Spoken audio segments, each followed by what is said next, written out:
Hi, everyone. Good evening. Welcome to the broadcast. It is Thursday, March 26th, and this is our sixth, I believe, in a series of broadcasts that we're doing in light of the pandemic and the social isolating. This is just really about us connecting to you, providing a forum where you can connect to each other and find some comfort in each other's company. I've talked about this all week, this idea that part of what helps us to go through our painful or our grief, our painful moments or our grief is the connection that we feel with each other.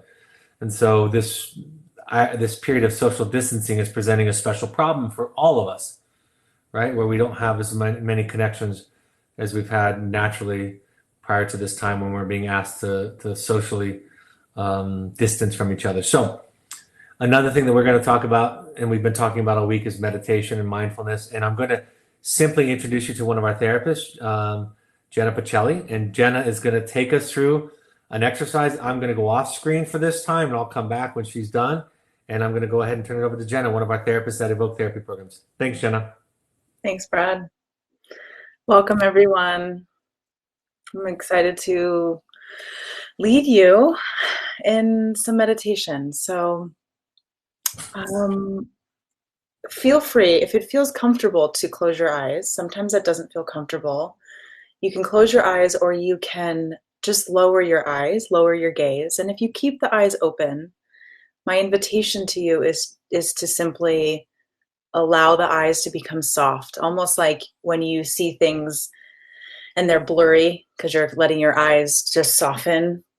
That's the idea here. So finding a comfortable seat. And if you're sitting in a chair, uncrossing the legs, both feet flat on the ground. And if you're sitting, maybe you're sitting on the floor, you can sit cross-legged if that feels okay for you. And just starting to take a couple of deep breaths. And allow the exhale to pass through the mouth just for the first few breaths. So you a couple big sighs out the mouth, in through the nose, exhale out through the mouth. 2 or 3 more of those on your own.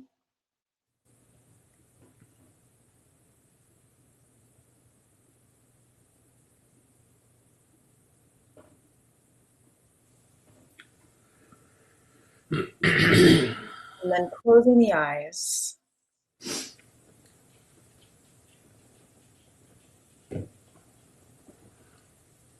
And simply scanning down through your body, just from the top of your head down to your feet, down to your toes.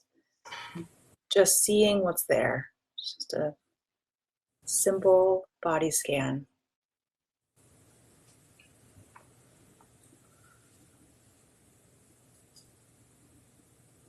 Noticing any sensation.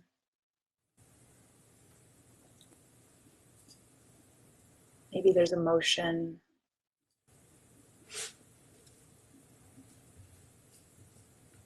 Maybe there are thoughts.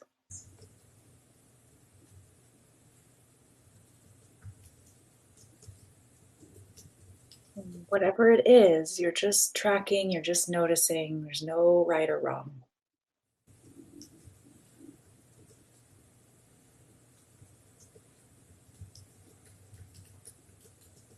And becoming aware of the exhale, starting to just focus on the exhale.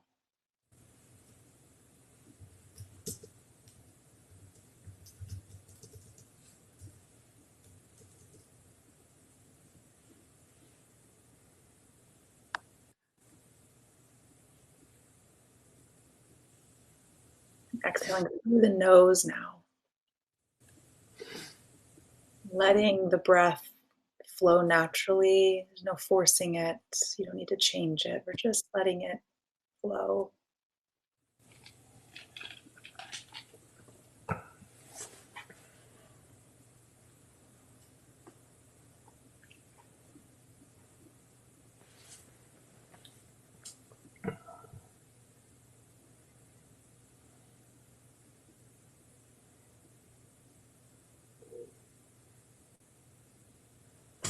And then simply counting the exhale. So you're going to count up to 10. So each exhale counts as 1. Counting 10 exhales, and then you'll start back again at 1.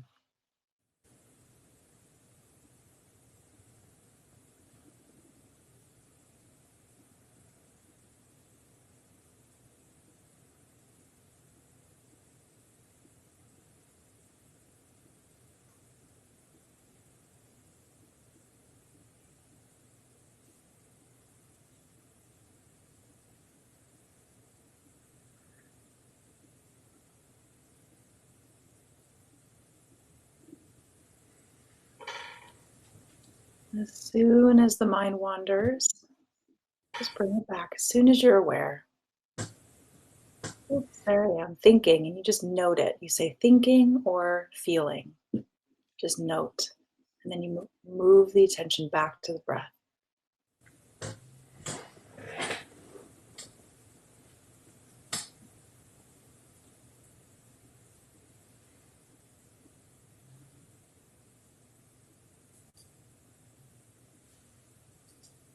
Thinking or feeling. As soon as you're aware, come back to the breath, count the exhales.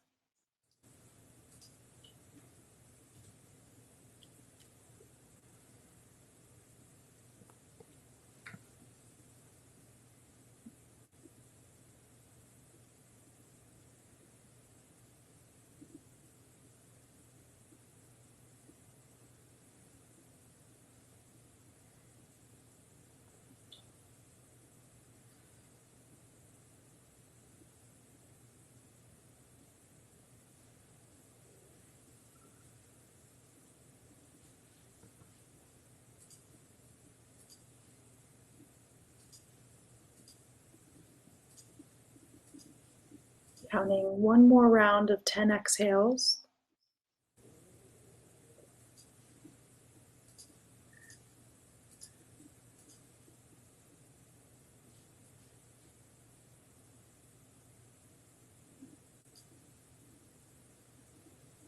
Noting, thinking, or feeling. And then return back to the breath.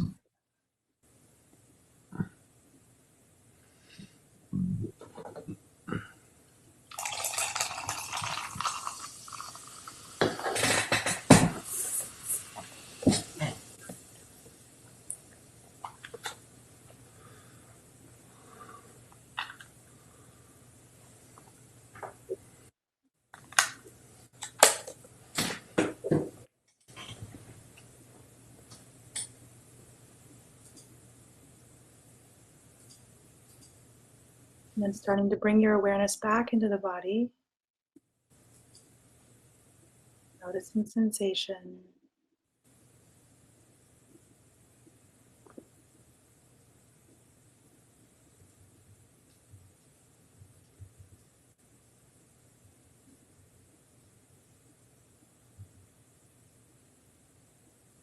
And becoming aware of the sounds around you. Starting to slowly open the eyes.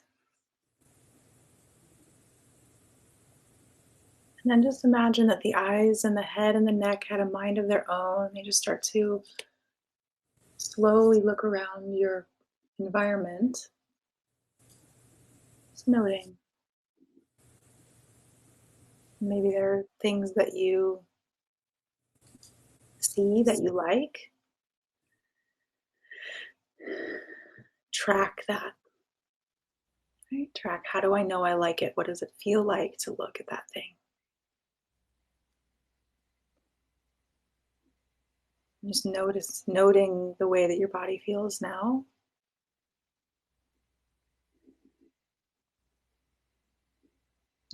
Coming back into the room. I'll pass it back over to Brad. Thanks, Jenna. Thanks, Brad. Anything you want to share with us before you wrap up? What I'll say is a little bit about that technique. It's called noting.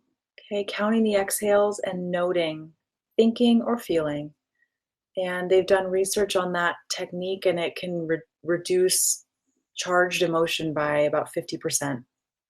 So practice, even 5 minutes a day makes such a difference in your ability to regulate yourself and then be regulated for your family and your child. So thanks for having me and enjoy. Keep practicing. Thank you. Thanks for Thanks. sharing. Okay. Bye bye. Well, welcome. I promised you this evening. Was the quote that I was trying to access last night, which I thought was very appropriate for all that we're going through right now. Let everything happen to you. Beauty and terror. Just keep going. No feeling is final. From Rilke. I thought that was really cool. And we've been sharing this all week, and I wanted to put it up on the screen. The Serenity Prayer. I'll go back to that just in case you want to take a look at that or take a picture of it.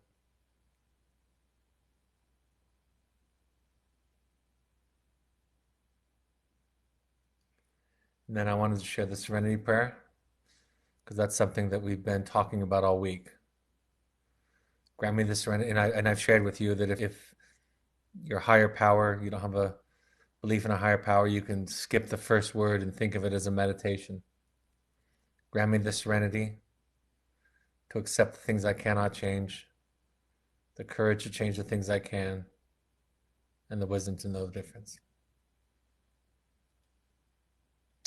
So we've been doing this a little bit different all week, where we've been just opening it up to your sharing, to your questions, to your even commenting on each other's questions or situations. So I'm just going to do that this evening. I'm going to ask you to open it up, anything you want to comment on. If there's been something this week that you've been learning or focusing on, I'll welcome that. If there's a challenge you're having right now, and maybe there's a specific area that you feel really proud of yourself for, then we can open that up. Just some of the comments. Susan said, "Thank you for doing this. Of course, you're welcome. 2 years since my adult son participated at Evoke. It has gone by quickly." Denise says, "Thank you," and Susan says, "Perfect." I think Susan posted that when we were looking at the Rilke quote. So, yeah, I don't have a curriculum this evening. Just want to open it up. If there's anything you want to share, questions, um, experience, strength, and hope. I think I told you last night we had our very first online parent support group. We had actually planned that prior to the COVID outbreak, but I procrastinated and put it off and didn't get it done until just the week before really everybody started going quarantine. So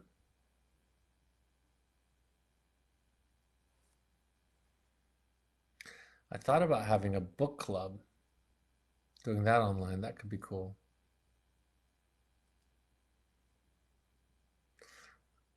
I didn't come with a lot to prepare tonight, so if you're waiting for me to do what I usually do, I don't have it tonight. But I'm happy to take any of your comments or questions. And by the way, the question can be related to COVID, social distancing, anxiety. It could also be related to any parenting, any relationship issue that you would like me to speak on.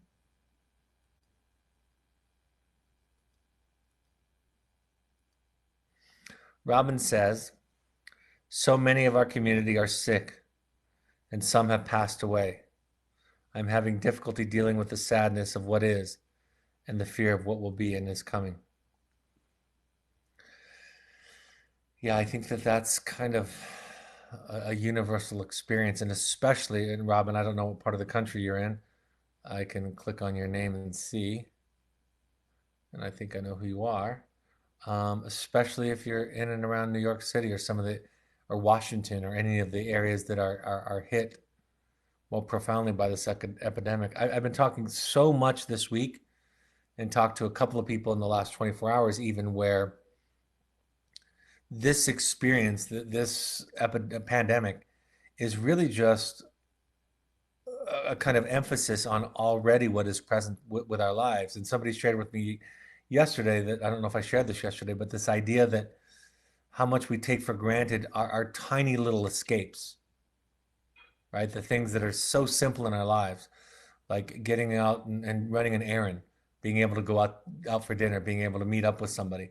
Um, so many things that when we aren't mindful, right? That's what a mindful practice does, is it helps us to be mindful before the crisis, before the toothache, if you will, referring to that idea that the first thing that we think of when we get a toothache is the non-toothache.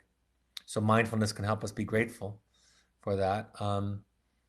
This period of time really shatters the illusion that we're in control. I was sharing last night with the support group, and I shared it in this group last night. I was sharing about how when I was diagnosed with multiple sclerosis about 3 years ago, about how I found comfort when I reached out to a friend who had a lot of experience with it because he had it in his family, and he responded with the simple words of "I love you and you're not alone," and how much comfort he couldn't cure my MS, but just his presence, even over the phone, made a fantastic difference in terms of the weight on my shoulder. For the first couple of weeks, I was depressed about my MS, and then somewhere at the end of about 10 weeks or 10 days or 2 weeks, it shifted into a gratitude. I remember I was walking out at our oasis, our field area. I was running an intensive, and as I was walking, I was noticing the feeling of the ground on my feet, and I started to tear up because my symptoms for MS, other people have much worse symptoms than I do. My symptoms is numbness in my hands and feet, especially when I move my neck a lot. Um, and I was thinking to myself, this was shortly after my diagnosis. I was thinking about how grateful I was that I could feel the ground at all. So there was a lesson in my diagnosis that was a lesson of impermanence, right? It's a Buddhist idea that everything is impermanent. In fact, in Buddhism, there's this idea that if we lived forever, it would actually be great suffering, that it is our temporary life that gives us joy, that we can appreciate what we have right now, that we'll gain a greater appreciation for it by embracing the idea of everything is temporary. So somebody was sharing with me last night in response a very similar story. After I shared mine privately, they shared it with me about how they've had a similar experience for similar reasons that I've had around my own diagnoses. I say to people when I share that with people, I share this with my family. It just was a stark reminder that life is impermanent, and that mine might have a name, but all of our lives are impermanent. I used to have this ritual with my now 12-year-old when she was much younger. And I used to say to her, I would say, everybody we know and love will be gone and dead in 100 years. So what should we do about that? This was our nightly practice. Might sound a little bit morbid or dark to some, but it was actually a beautiful practice with us. And my daughter would say every time, let's talk about the fun that we had today, the good things that happened today. And so there was this embracing of impermanence and this gratitude that came along with it. But there is this universal, not just national, but worldwide grief and loss that we're all feeling, that we're having to come to terms with and cope with things that I think at times we can be in denial of. You know how your teenage children in some ways are in denial of their own mortality, and we know that because of some of the risks they take and some of their laissez-faire attitude towards life and safety sometimes. I think by some extension, a lot of us are less in touch with that at times. And this pandemic and what Robin is sharing with us vividly brings it up for all of us that it's not that way. It's not permanent. It's not forever. And lastly, Robin, thank you for joining us and thank you for sharing that with us and for unloading some of that here with us. Julie said, how do you suggest working on boundaries when someone has never really used them before? I am new to working with them now with my son. Um, how do you work on boundaries when someone has never really used them before? I am new to working with them now with my son. I mean, My favorite book on boundaries is The Dance of Anger. I know there are other books, but I really like that one a lot.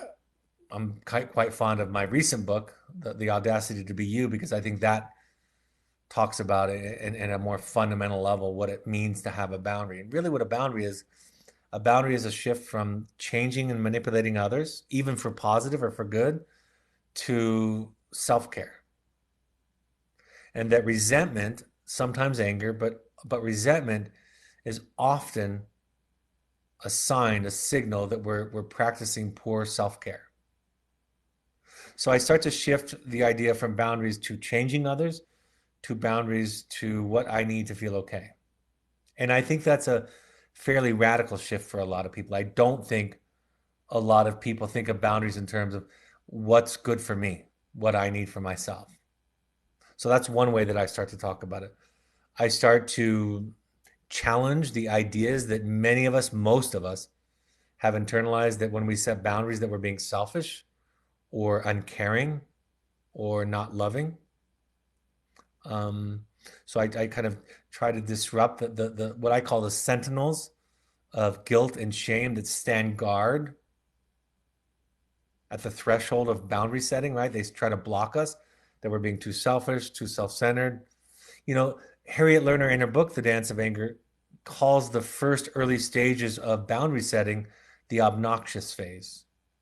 And I think the reason she does that, it's another way of doing what I talk about, which is be kind to yourself as you start to set boundaries.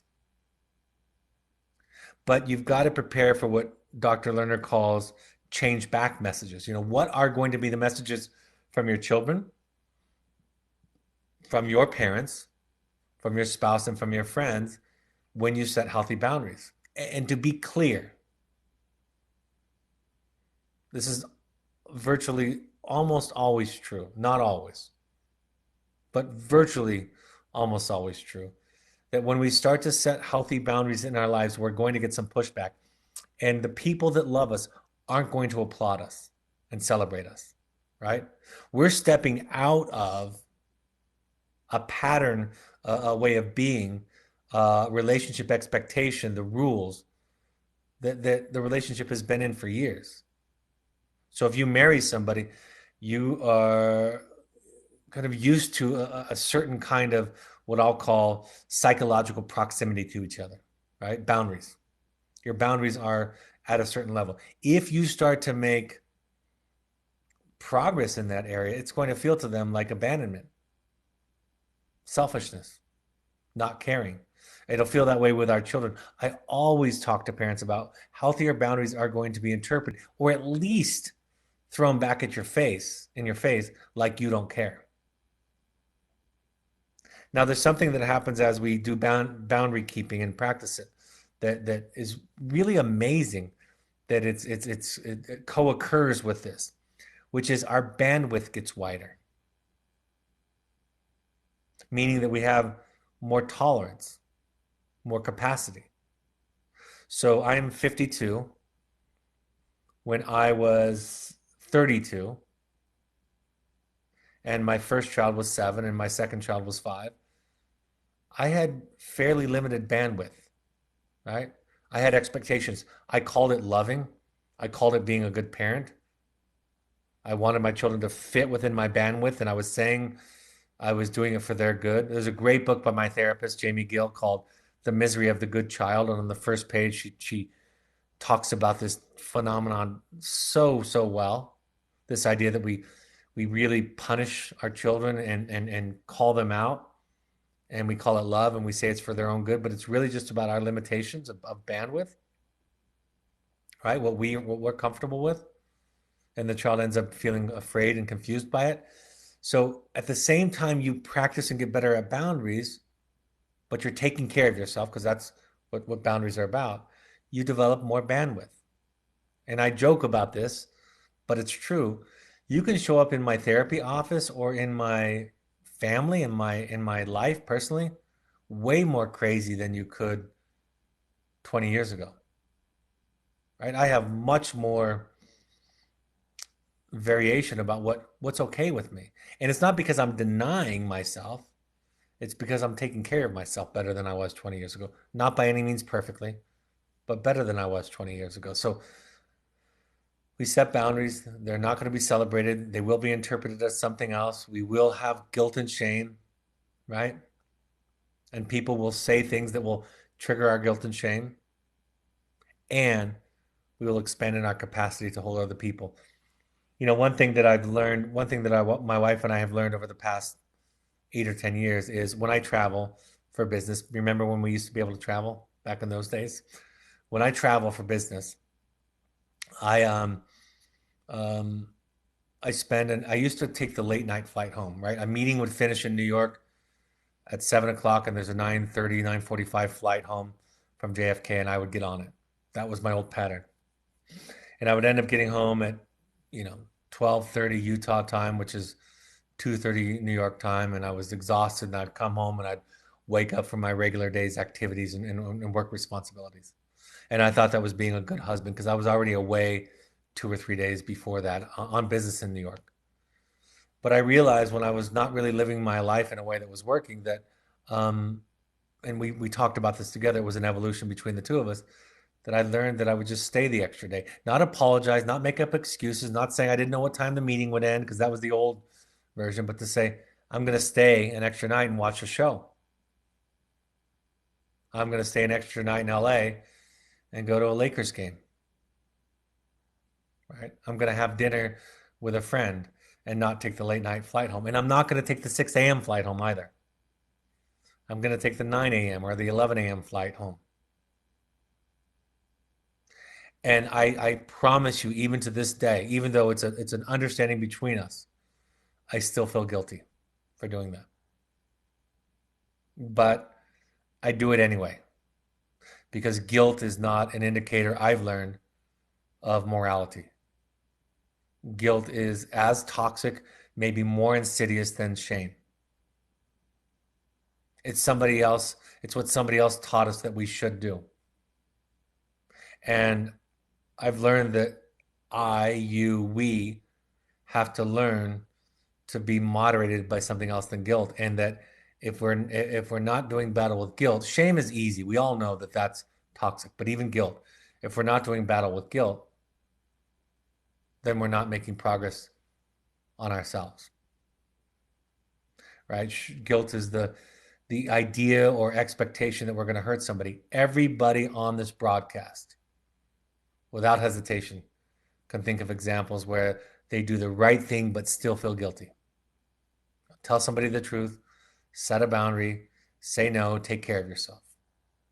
Hurt somebody in the process and feel guilty. So back to your question, you have to, it's kind of the destructive process of learning everything that we were all taught as children about ourselves and about boundaries. I was saying to somebody today that it's not anybody's fault. It's just what they thought was the right thing because that's what they were taught. And the reason they were taught that is because the people before them taught them that because that's what they thought. And we're conditioned to believe that if we break free of this guilt, then chaos will ensue. Hence the subtitle of my new book, Learning to Love Your Horrible Rotten Self, is learning to become comfortable with you. I was saying to somebody this week, do you know how many women have stayed in an abusive marriage or relationship because it was the right thing to do? Do you know how many people have been afraid to set boundaries with their parents because the right thing to do was to be unselfish? And then we develop eating disorders and addictions and depression and anxiety because that need has to go somewhere, and so it usually often turns in on us, right? We turn it in on ourselves. So you've asked a question that really kind of opens up a whole lot, but that's the work of it. That's the work. And in my newest book, The Audacity to Be You, really what I talk about is I start with the self, then I go talk about others, and I talk about love, and I talk about therapy, and I kind of take readers through this journey about what it means to be human and to be in relationships, and what things we have to, what ideas, principles we have to destroy to get free. Um, I'm not sure what Carrie's silly question is, but I'll wait for it, Carrie, whatever it is. Susan says, my daughter was at Wilderness maybe 8 years ago and had a lot of ups and downs. Now 3.5 years sober. What's MAT? Methadone? Assisted therapy? Is that what that is? Anxiety around prescriptions being filled. Medications not being available. Suboxone. Medication assisted therapy. Okay. Um, Medications not being available. Just have to wait until Saturday to deal with what happens at that moment in the pharmacy. Worried about my daughter's fragility, having also survived suicide attempts several years ago. Yep. It's scary. I think I shared this with some of you just the other day. For those of you that were on, I apologize. For those of you that weren't, it looks like we have plenty of both. Some were on and some weren't. About 2 or 3 weeks ago in therapy with my wife, we were having a couples therapy session, which we don't have very often. I think I've shared with you that I haven't had one in 7 or 8 years. Um, that my wife was feeling a lot of anxiety about my 12-year-old for various reasons. She's becoming a teenager, and was some old triggers were coming up for her, and we were starting to have these conversations, my wife and I, that felt like conversations we had with our last teenager and the teenager before that. And so I was getting concerned that we were regressing back into an old pattern. So I said, hey, I'll give up my private therapy session for a couples therapy session. We have the same therapist, so it's an easy thing to do. And so my wife came in, and I shared my thoughts and my feelings. And as the therapist started to work with my wife started to describe the fear that she felt. She said, I'm scared. And the therapist stopped her right after I'm scared. She said, just stop right there. And my wife said, don't I need to go on and explain why I'm scared to him? Kind of all the ins and outs of it.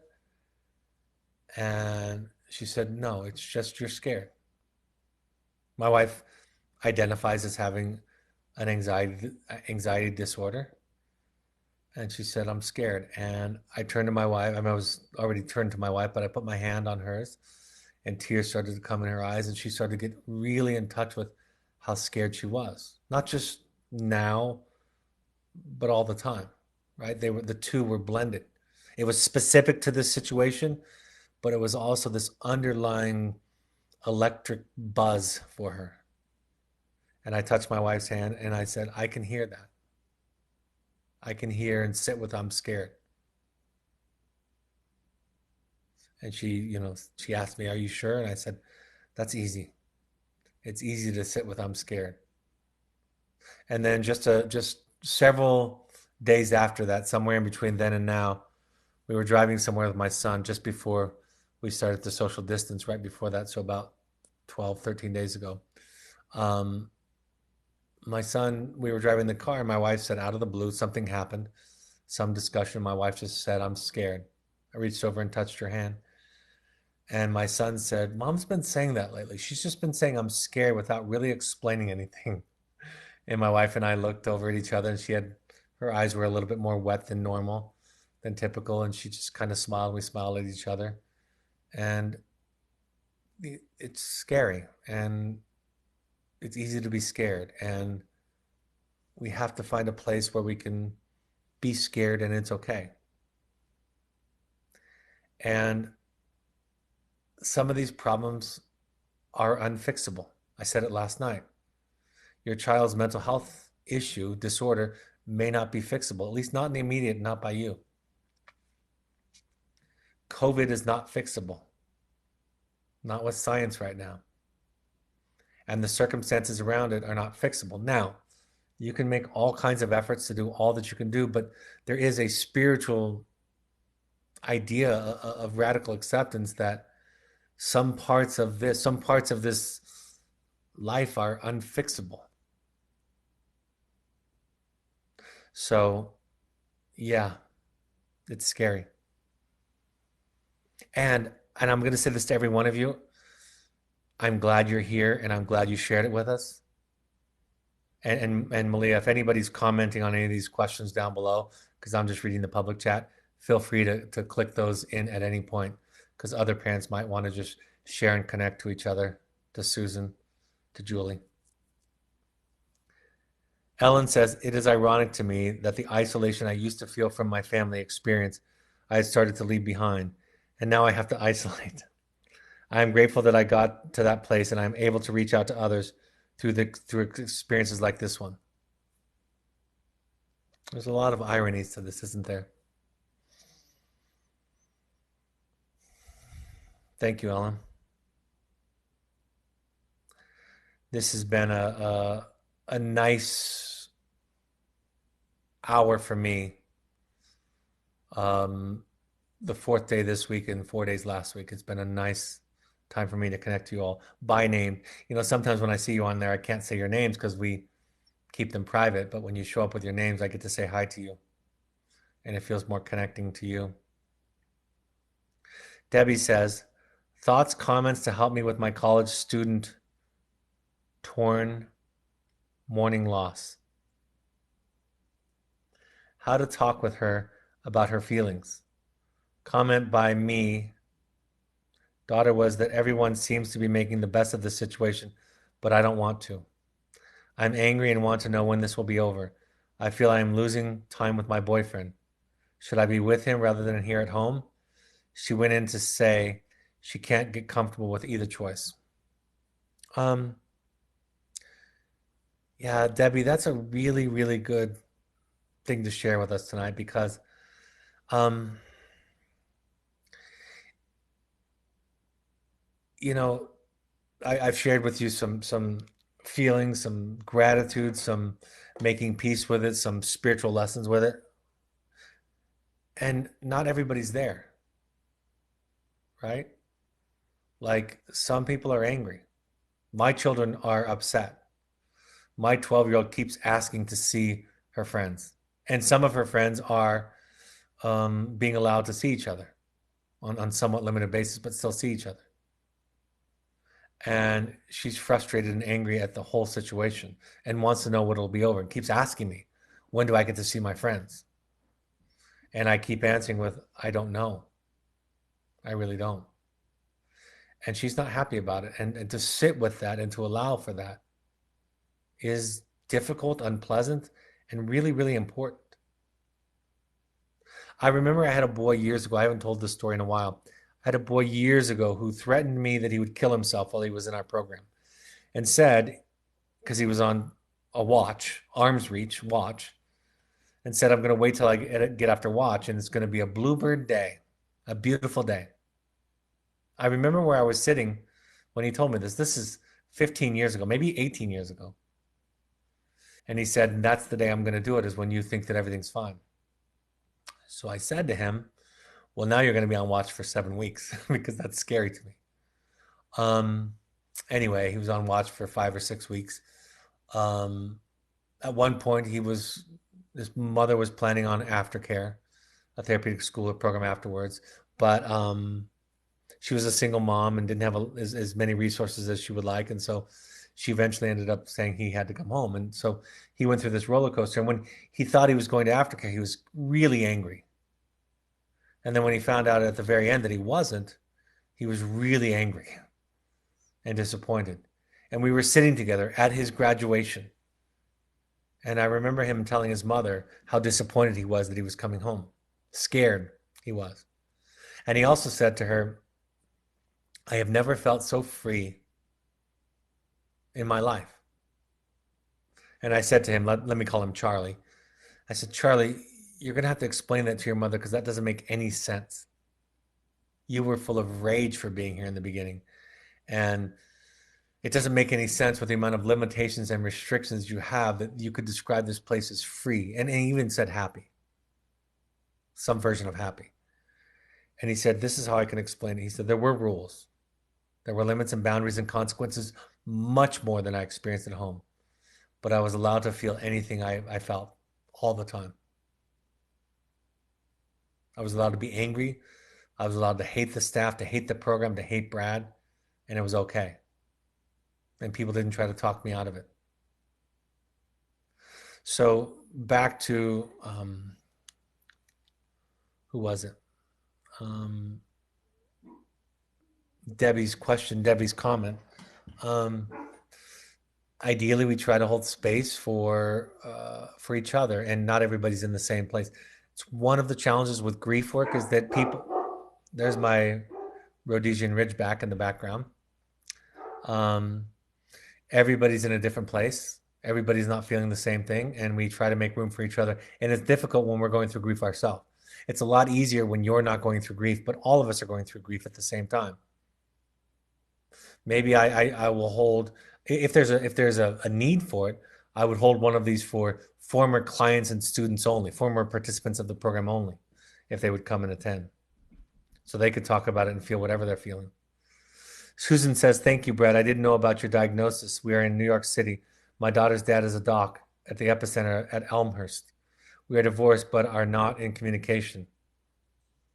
I am so proud of his strength and leadership. I am trying to practice radical acceptance of what could come. Wow. That is such a wonderful sentiment. I love you and you're not alone. It's all we can offer. Becky says, I have a question, but it says it has been sent for moderation. Do you know what I did wrong?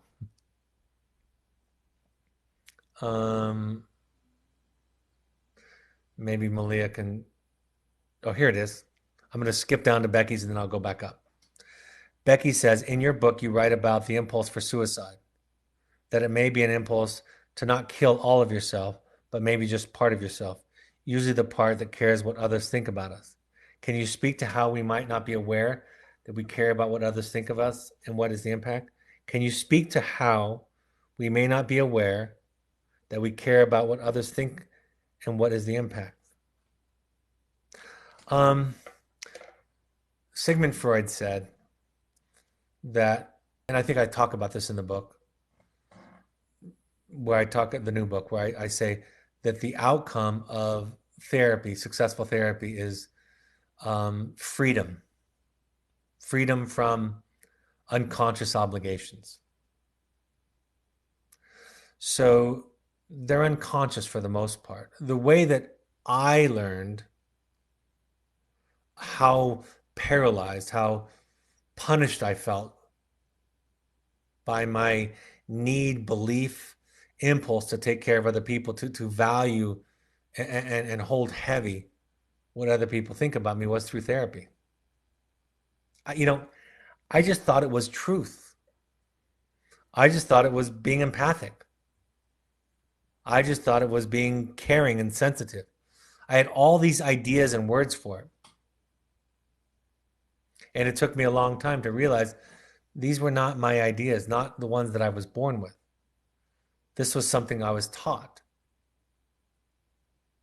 I've been talking about this week, that the virus that's been around, the virus that's been around long before coronavirus, is the virus that we believe that it's our job to take care of our parents, or that it's our children's job to take care of us. It's not. It's our job to take care of us. And then we get into romantic relationships and we say things like, you can watch any TV show. It's universal out there. He treats me like a queen, or she treats me like a king, or how she treats me, or she makes me so happy, he makes me so happy. This is in my chapter in the new book on marriage. We have these warped ideas about, it's really what my book is, these warped ideas about what it means to be a human and in relationship with each other that we learn from previous generations that are insane. I had a mother tell me this week that she felt guilty for taking care of herself in the relationship with her mother. She felt like she was a bad child because she didn't take care of herself. Excuse me, I said that wrong. She felt guilty because she did take care of herself. And she's carried that feeling around for decades. Right? That's the insanity of our culture, of our misunderstanding. See, enlightenment is going to be when people start to realize that it's, in part, it's much bigger than this. But when I realized it was my job to take care of me, I was free. I stopped waiting on everybody else, trying to bully or guilt or beg or plead or coerce or manipulate or gather people on my side. Everything in the world. Tried to be good to earn it, tried to fight to get it, tried everything until I realized it was my job to take care of me. And that had nothing to do with my children, by the way. And then when I realized it was my job to take care of me and that no one was going to do it for me, I was free. And it wasn't easy. It was around this time that I talked about in the book where I moved from feeling that suicidal kind of fantasy of escape to realizing what the project was. I had to take care of me. And then that immediately led, of course, to my relationship with my wife and my children. It's not my job to take care of my wife. It's her job to take care of her. And we would take care of ourselves so that we could be with each other. And we would walk our separate paths, as I talk about in the book, together. And then children are a different matter, right?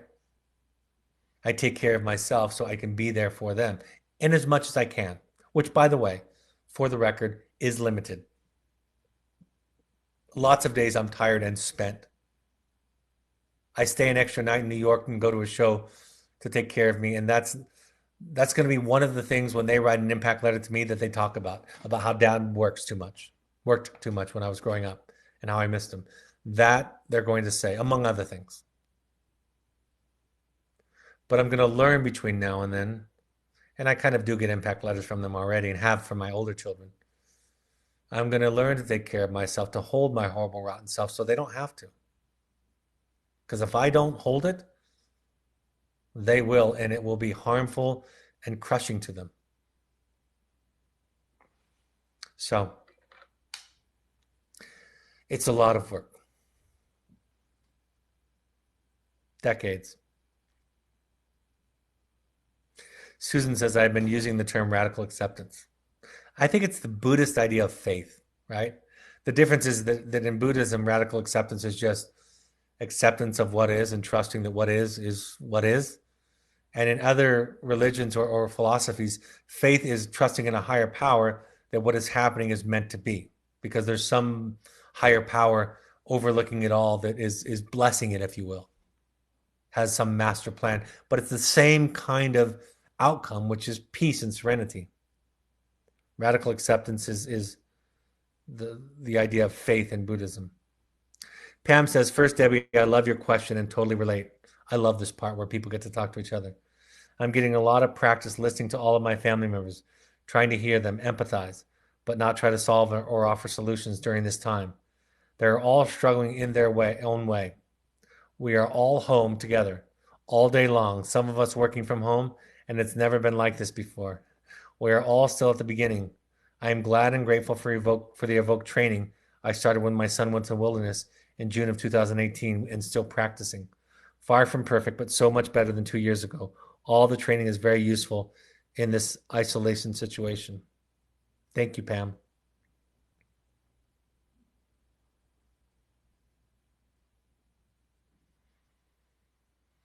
I got your typo, Susan. Jennifer says, my 17-year-old is coming home from sober living in a few weeks. I asked him if he wanted me to set up a schedule with his therapist.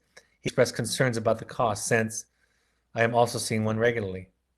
When I reassured him I would handle it and asked him what he needed, he said he was all good. I know it's going to be a difficult adjustment coming home after 6 months. So when I expressed my concern with how he would manage that, he said he would be fine. At that point, I was ready to tell him my fears of him coming home, but stopped myself. Very good. How do I express them without making him feel responsible for them? Don't tell him. You just told us.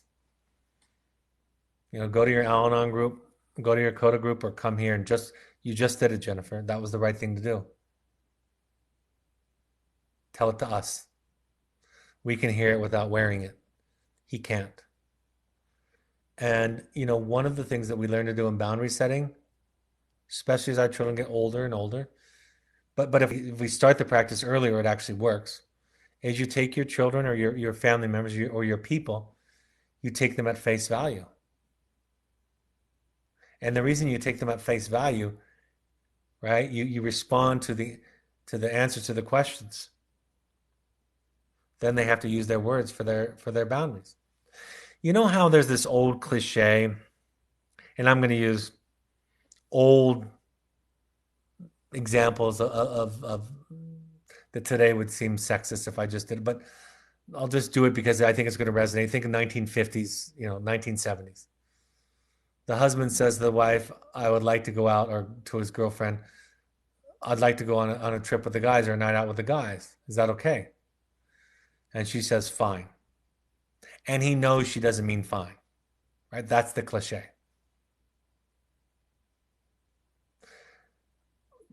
But if we start off relationships doing it, if we say to somebody what you need and we take them at face value, if we do that with our children, we do that with our partners, we do that with each other, then people have to learn to assert themselves, right? Now, I can read from your description that your son is full of shame and guilt for the burden that he's placed on you, right? You're actually sharing a story that demonstrates the entire thing that I'm talking about today. And if you're going to read one book, aside from my new one, if you're going to read one book during this time of social isolation, read The Drama of the Gifted Child. It describes the landscape of what I'm explaining. Your son is obviously full of shame for how much of a heavy burden he's been on you. And I can see that clearly. But you can't take that away from him. He's going to have to sort that out himself. And yes, in the interim, you can ignore his boundary of no, I'm fine, and act as if you can read his mind, which you probably can. And you'll solve the problem for this week, but you won't solve anything in the long run. He's going to have to learn to be in relationships with people where he tells the truth about what he needs, and he's not good at it because he has too much shame right now. So Kelly says, I find my tools are serving me pretty well pretty well right now. But when my daughter, who has anxiety and depression, calls and is anxious, it triggers me. What can I do to be there for her and not catch her anxiety? It's a great question. Great use of words. Make an excuse to get off the phone. You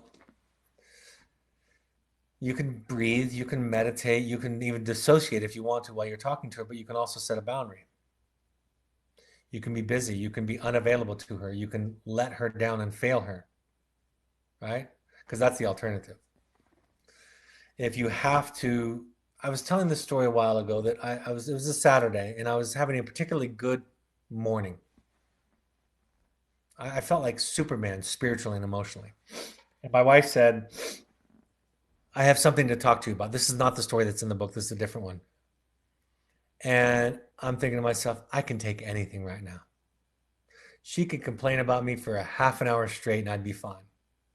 I'm so full in my belly. So I said to her, I'm here for you. Bring it on. And she started to talk. And she kept talking. And 7 minutes in, I'm like, I can't do this. And I took a time out.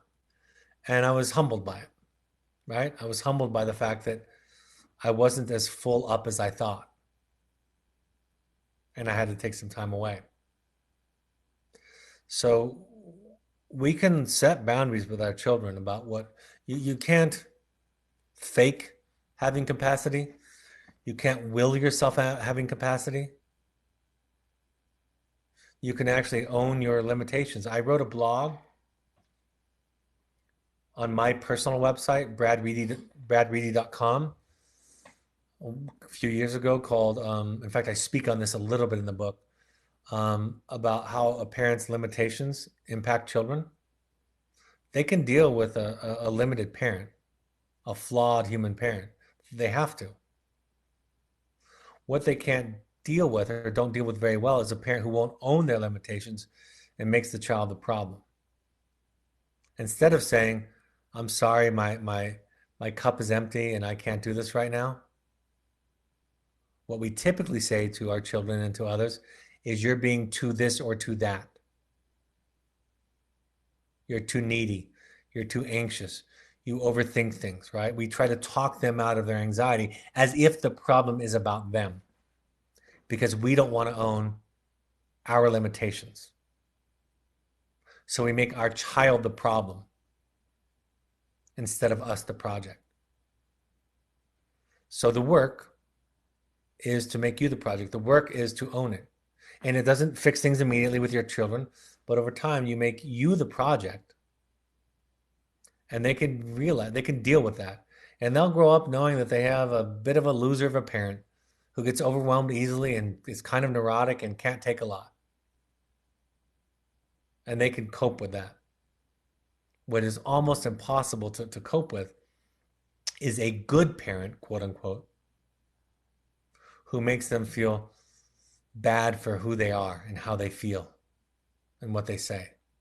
That's really, really hard to carry. But they can deal with having an idiot for a parent, because they all do. And if it depends on us not being idiots, they're all doomed. And I don't mean idiot in the pejorative sense that the way we usually talk about it. I mean being a human.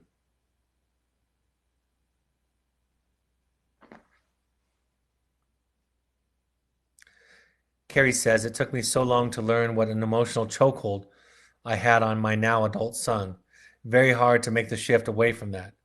It was hard to step back and see what I was doing. I am proud that I have come this far, but I feel sorrow that my son grew up with my doing this aspect of parenting so wrong. Yeah. Yep. We definitely dent our children, don't we? And we do guilt so well, don't we? Isn't it weird that we feel guilty for being wounded and imperfect, and yet everybody on the planet is wounded and imperfect? Isn't it strange that on top of our inability to provide for our children what they need, that is born out of an incomplete, wounded self, at least an uneducated self, if nothing else, I suspect it's more than that, that on top of that, we have to feel guilty about it? Isn't that incredible? That design, where did that come from? Where did we learn that we have to feel bad about being wounded? You know, I know the answer, of course. It came from previous generations and from the dominant culture, right? And so this work, this moment, this hour that I spend with you, is to try to spend time with you to help you know that you're okay. You're perfectly, beautifully flawed, and you all dent your children, and you all love your children, and you all dent them. And we're not going to lop your head off for it. We're going to simply spend time understanding how hard it was to be you, and that you came by your wounds honestly, like all of us. I tell in the new book, when my mother came up to me after a talk that I'd given last April, and she said to me and my brother, she said, I'm beginning to think that I should feel guilty for the ways that I raised you boys. And I said, it would be really nice if you knew all the mistakes you made, but you don't have to feel guilty. I can't take it away from you, but I'm not sure that the guilt will be that helpful. I don't need it. And in fact, I think it's going to get in the way of you being able to look at yourself honestly. So do with it what you want. I would love it. I think it could help you to realize all the mistakes you made, but the guilt is not necessary. It's only a hindrance to your increasing awareness. Susan says, what Carrie said really resonates with me. Agree. My daughter calls me out on it now. Ellen says, on boundaries, I didn't know what they were at first when I started to learn how to do it. Some was about 12 or 13. It was scary. I had fear about what would happen, and at first it felt very unnatural. When I'm able to set the right boundary, I feel safer, and he is so much calmer. I feel that I'm not taking on his responsibility to behave anymore. He's taking charge of what he has to do. It's not easy though. The right boundary, right? The right boundary is not more strict or more permissive. It's that it comes from a different place. In the new book, I say that healthy boundaries are not stricter boundaries; they're better boundaries because they come from a different place. Becky says, Carrie, a quote I saw this week is joy is sorrow unmasked. I've been gaining confidence and looking at my sorrow and find that it does feed joy. I have to wrap up. This is the last one I'm going to do this week. I'm going to do another one on Monday. I'm actually going to have our executive director, master, Rick Heiser is going to be joining us on Monday, our executive director, to talk about COVID and what we're doing and talk about any of your logistical questions. So I'm going to have him join. So thank you for joining us. Thank you, thank you, thank you. It's my honor. It's my joy to be with you. Thanks for the love I feel and even the companionship connection I feel with all of you. Susan says, stay safe. All the best to you and your family. And Julie says, this has been wonderful. Thank you. Thank you for me too. And you're welcome, Julie. You guys have a great weekend. Take care of yourself. Stay safe. And you're welcome, Jennifer. And I'll talk to you next week. Bye-bye.